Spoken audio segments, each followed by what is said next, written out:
दोस्तों नमस्कार, मैं अनिल कुमार आप सभी का अपने परिवार अड्डा 24/7 पर स्वागत करता हूं। तो आज की वीडियो में हम बताने वाले हैं सीआईएसएफ की स्थापना आखिर क्यों हुई, क्या कारण था जिससे कि सरकार को सीआईएसएफ की स्थापना करनी पड़ी। इन सभी बिंदुओं पर आज की क्लास में चर्चा करेंगे और ये आपके लिए बहुत इन्फॉर्मेशन वाली वीडियो, ऐसी वीडियो कोई नहीं बनाता, हम बना रहे हैं। ठीक है, सारी आपको बात बताई जाए। एसएससी जीडी वालों के लिए खासकर एसएससी जीडी वालों को पता होना चाहिए और भी स्टूडेंटों को पता होना चाहिए। इन सभी बातों के विषय में सभी को पता होना चाहिए, ठीक जी, क्योंकि एसएससी जीडी से सीआईएसएफ में जॉब लगती है, तो इस वजह से एसएससी जीडी वालों के लिए और इम्पोर्टेंट वीडियो। देखिए, सबसे पहले हम आते हैं सीआईएसएफ क्या होता है। ये होता है जी सेंट्रल इंडस्ट्रियल सिक्योरिटी फोर्स, औद्योगिक सुरक्षा बल होता है, केंद्रीय औद्योगिक सुरक्षा बल। ये गृह मंत्रालय भारत सरकार के अधीन काम करती है। ठीक, ये इनके क्या क्या काम हैं उनको भी अभी बताएंगे, थोड़ा सब्र करिए। पहली बात जो मुद्दा ये है कि आखिर इसकी स्थापना क्यों की गई। देखिए, सबसे पहले रांची में एचईसी अग्निकांड हुआ था 1964 में। 1964 में जून 1964 में प्लांट में आग लग गई थी। किसमें? एचईसी मतलब हैवी इंजीनियरिंग कॉरपोरेशन। इसमें आग लग गई। जब इसमें आग लगी तो इसमें भारी नुकसान हुआ, तोड़फोड़ की आशंका भी जताई गई कि यानी में आग लगी और किसी ने इसको तोड़ा फोड़ा, इस तरह की आशंका जताई गई। तो यहाँ पर किसने तोड़ा किसने नहीं तोड़ा, इसके लिए एक जांच कमेटी का गठन किया गया। ये कौन सा था जी? मुखर्जी कमीशन का गठन, यानी कि पूरा नाम है जस्टिस मुखर्जी कमीशन का गठन किया गया। कमीशन की सिफारिश थी। इस कमीशन ने भारत सरकार से सिफारिश की जी मुखर्जी कमीशन ने अपनी रिपोर्ट में साफ कहा कि देश के इतने बड़े और महत्वपूर्ण सरकारी कारखानों को सुरक्षित और आग या तोड़फोड़ जैसी घटनाओं से बचाने के लिए एक समर्पित औद्योगिक सुरक्षा बल होना चाहिए। यानी कि औद्योगिक क्षेत्र की सुरक्षा और बचाव के लिए एक क्या होना चाहिए? एक औद्योगिक सुरक्षा बल होना चाहिए। जब औद्योगिक सुरक्षा बल की बात रखी इस कमीशन ने, तो इस सिफारिश के बाद सीआईएसएफ एक्ट 1968 पास हुआ जी, ठीक है, और 10 मार्च 1969 को सीआईएसएफ की स्थापना हुई। ये था जी आखिर क्यों हुई थी। अब दूसरा, सीआईएसएफ उसकी फायर विंग। सीआईएसएफ में सुरक्षा जवानों के साथ साथ एक बेहद आधुनिक फायर विंग भी बनाई गई, जो देश में बड़े बड़े कारखानों, रिफाइनरी और हवाई अड्डों को आग के खतरों से बचाती है। यानी कि सीआईएसएफ के जवानों के साथ साथ ही फायरिंग विंग भी बनाई गई। जैसे आग लग गई तो आग को बुझाने के लिए, आग से बचाने के लिए उस चीज़ की भी स्थापना यहाँ पर हुई। इतना बात पॉइंट समझ में आ गई भी। रांची में जो यह हादसा हुआ उसके बाद एक कमेटी गठित हुई, उसके बाद सिफारिश की गई, सिफारिश के बाद ठीक है एक्ट पास हुआ, उसके बाद सीआईएसएफ की स्थापना हुई कि जी 10 मार्च 1969। ठीक है, ये पॉइंट बहुत इंपॉर्टेंट है आपके लिए, ये वाला पॉइंट, ठीक है। यानी कि ये एक्ट पास हुआ था जी, ठीक, ये सारा ही पॉइंट इंपॉर्टेंट है। ये वाला भी इंपॉर्टेंट है, यानी कि ये जो रांची है यहाँ पर जो ये अग्निकांड हुआ था, ये आप नोट कर लेना। आगे बात चलते हैं। देखें, इसकी स्थापना के मुख्य कारण क्या थे। एक तो कारण वो था, साथ के साथ क्या जी उसने बताया था, औद्योगिक के लिए एक क्या होना चाहिए? सुरक्षा बल होना चाहिए। उन सभी बिंदुओं को देखते हुए किन किन के लिए हम बता देते हैं जी। अग्निकांड हुआ था औद्योगिक विकास की सुरक्षा, यानी कि स्वतंत्रता के बाद दूसरी और तीसरी पंचवर्षीय योजना के बाद दौरान भारत ने इस्पात संयंत्रों, कोयला खदानों, भारी इंजीनियरिंग उद्योगों जैसे बुनियादी ढांचों का तेजी से निर्माण, देश की अर्थव्यवस्था को गति देने वाला इन सार्वजनिक को सुरक्षित रखना जरूरी था। ठीक, स्थानीय पुलिस पर दबाव कम करना था।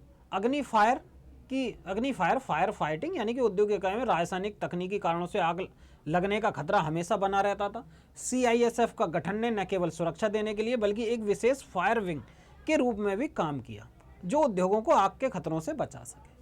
ये और सामाजिक ठिकानों की गोपनीयता, आंतरिक अनुसंधान केंद्र है, परमाणु ऊर्जा संयंत्र है जैसी गोपनीय जगहों पर किसी भी बाहरी हमले, जासूसी या चोरी बचाने के लिए कड़े केंद्रीय अनुशासन वाले विशेष बल की आवश्यकता थी। समझ में आई? यानी कि जितने भी आपको इंडस्ट्री मिलेंगी तो वहाँ पर सीआईएसएफ वाले मिलेंगे, जिसमें कि मेट्रो भी है, मेट्रो हो गए, ठीक है, और हो गए जैसे इसरो हो गया, वहाँ पर सीआईएसएफ वाले आपको मिलेंगे जी ड्यूटी करते हुए। अब देखिए, ये यहाँ पर सारे कारण हैं, मुख्य कार्य और जिम्मेदारी, क्या क्या कार्य करने होंगे सीआईएसएफ वालों के लिए। एक एक पॉइंट को मैं बारीकी से बता रहा हूँ। सबसे पहले हवाई अड्डे, यानी कि जितने भी एयरपोर्ट हैं वहाँ पर CISF वालों की ड्यूटी लगती है। दूसरा, यात्रियों की चेकिंग करते हैं, एंट्री वाला, यानी कि चेकिंग करते हैं यात्रियों के, कार्ड देखते हैं कि भाई पासपोर्ट देखते हैं, ये सारे CISF वालों का काम है। मेट्रो नेटवर्क, दिल्ली मेट्रो सहित प्रमुख मेट्रो प्रणालियों की सुरक्षा, जितने भी मेट्रो हैं उसमें CISF वालों की ड्यूटी है। ठीक है। इसरो और BARC अंतरिक्ष और परमाणु अनुसंधान केंद्रों की सुरक्षा, यानी कि उनकी सुरक्षा के लिए भी CISF है। बंदरगाह, बिजली घरों पर भी CISF वाले मिलेंगे। दूसरा यह है जी, निजी उद्योग सरकार की अनुमति से महत्वपूर्ण निजी उद्योगों की भी ये सुरक्षा करते हैं। अगला पॉइंट है जी, ऐतिहासिक स्मारक, ताजमहल, लाल किला जैसे महत्वपूर्ण धरोहर की भी ये लोग सुरक्षा करते हैं जी। चुनाव ड्यूटी, शांतिपूर्ण मतदान के लिए तैनाती की जाती है। जो चुनाव होते हैं उस टाइम पर इनकी तैनाती की जाती है जिससे कि शांति बनी रहे। ये कानून व्यवस्था, दंगे एवं आपातकाल में राज्य पुलिस की सहायता करते हैं। अगर कहीं पर दंगे हो जाते हैं या आपातकालीन अवस्था होती है उस टाइम पर CISF क्या जी, राज्य पुलिस की भी हेल्प करती है। ये बात समझ में आ गई होंगी आपको। आपदा प्रबंधक, बाढ़ है, भूकंप है, अगर ऐसी प्राकृतिक कुछ चीज होती है तो वहां पर CISF वाले भी लगा दिए जाते हैं। आगे इतना पॉइंट समझ में आ गया, इनके कार्य भी आ गया। बात आती है जी वेतन की। वेतन जो होता है इनका शुरुआत में 21,700 से 69,100 रुपये तक होता है, यानी कि मिनिमम कितना मिलेगा जी, मिनिमम होता है जी 21,700 और पहुंच कहाँ तक जाता है, 69,100 रुपये तक।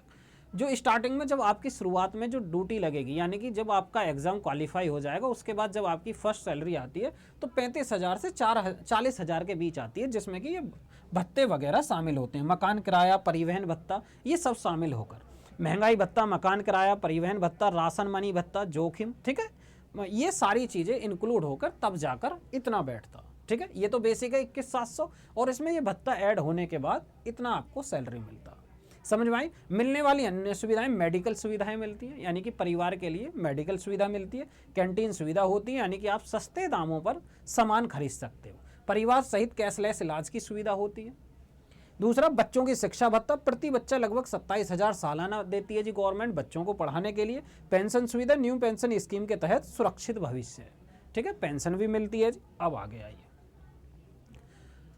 अगला पॉइंट है जी छुट्टियां, कि भी छुट्टियां कितनी मिलती हैं, कितनी नहीं मिलती है, इन बातों को भी आप देखो 30 दिन की हम हर किसी को छुट्टी मिलती है। जितने भी CISF वाले जवान होते हैं साल में 30 दिन की छुट्टी होती है। यह फील्ड और स्टैटिक दोनों यूनिट्स में समान होता है, यानी कि दोनों यूनिट्स होती हैं। जैसे कि आकस्मिक छुट्टी, अगर इमरजेंसी किसी को छुट्टी लेनी हो, अगर वो फील्ड फार्मेशन में है 6 दिन कार्य करने वाले स्थान, अगर वो 6 दिन की ड्यूटी करने वाले स्थान पर है जहाँ पर 6 दिन ड्यूटी करनी है, उनको 15 दिन की छुट्टी मिलती है आकस्मिक। अगर कोई ऐसी जगह जहाँ 5 दिन कार्य करने वाले स्थान है जहाँ पर 5 दिन की ड्यूटी होती है तो वहाँ पर 8 दिन की छुट्टी आप ले सकते हो आकस्मिक। ठीक है, आकस्मिक आपको 8 दिन की छुट्टी मिल सकती है। अर्जेंट में आपको कोई छुट्टी लेनी हो, अन्य छुट्टियाँ हाफ पे लीव होता, चिकित्सा या निजी कारणों से हर साल 20 दिन की जी आधी वेतन छुट्टी जुड़ती है। ठीक है, मातृ पितृत्व अवकाश महिला और पुरुष कर्मियों के लिए नियम अनुसार अलग है। ठीक है, ये नियम अनुसार अलग है। जैसे कोई CISF में महिला है, महिला प्रेग्नेंट हो जाती है तो उनके लिए कुछ नियम है, वो अलग से उनके लिए भी छुट्टियों का प्रावधान है। ठीक है, छुट्टियां CISF के नियम और पोस्टिंग के प्रकार के आधार पर मिलती हैं। ठीक है, अगर पोस्टिंग कहाँ पर है आपकी, उस आधार पर डिपेंड करती हैं कुछ छुट्टियां कि आपको कितनी मिलनी है, कितनी नहीं मिलनी है। और महिलाओं के लिए भी प्रेग्नेंट वाली स्थिति में तो उनके लिए भी अलग छुट्टी का नियम है जी। ठीक है, अब यही सारी इन्फॉर्मेशन थी। उम्मीद करता हूँ कि ये सारी इन्फॉर्मेशन आपको अच्छी लगी होंगी। तो हमने क्या बताया था, हमने आज के पॉइंट पर सबसे इम्पोर्टेंट पॉइंट क्या थी कि CISF की स्थापना क्यों हुई।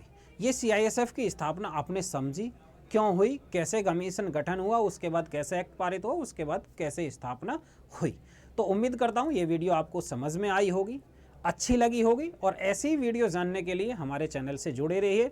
नेक्स्ट वीडियो में हम एक और लेकर आएंगे ऐसी वीडियो जिसमें आपको पूरी डिटेल में बताएंगे। ठीक है, ये जो 8 डिपार्टमेंट हैं SSC GD से आप परीक्षा देकर जाते हो, उन 8 डिपार्टमेंटों के विषय में हम बताएंगे पूरी डिटेल। पिछली वीडियो में हमने SSF के विषय में बताया था, उस वीडियो को भी जाकर आप देख लीजिए, SSF की फुल डिटेल दी गई। तो आज की क्लास को यहीं समाप्त करते हैं। ठीक है, जय हिंद।